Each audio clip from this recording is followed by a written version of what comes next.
एरंडोली जिल्हा परिषद गटातील पायाप्पाचीवाडी येथे भाजप उमेदवार जयश्री तानाजीराव पाटील आणि पंचायत समिती गणासाठी मनीषा पाटील यांचा झंझावाती प्रचार सुरू आहे।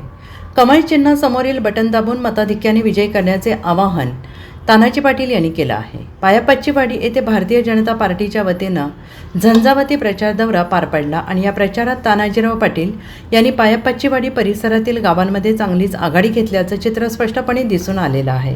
मोटारसायकलवरून संपूर्ण भाग पिंजून काढत त्यांनी प्रत्येक कुटुंबापर्यंत पोहोचून जनतेचा आशीर्वाद घेतला आणि मतदान करण्याचे आवाहन केले। त्यांच्यासोबत शेकडो कार्यकर्त्यांची फौज सहभागी झाली होती। संपूर्ण वाड्या वस्त्यांमधून मोटारसायकल रॅली काढत प्रचाराचा संपूर्ण उत्साहपूर्ण धुरळा उडवण्यात आला।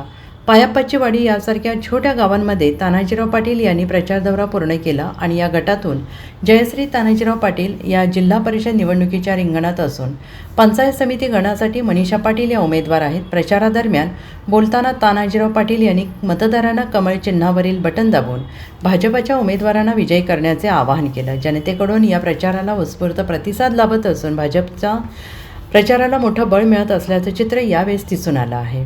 Bureau report SBN Marathi Erandoli.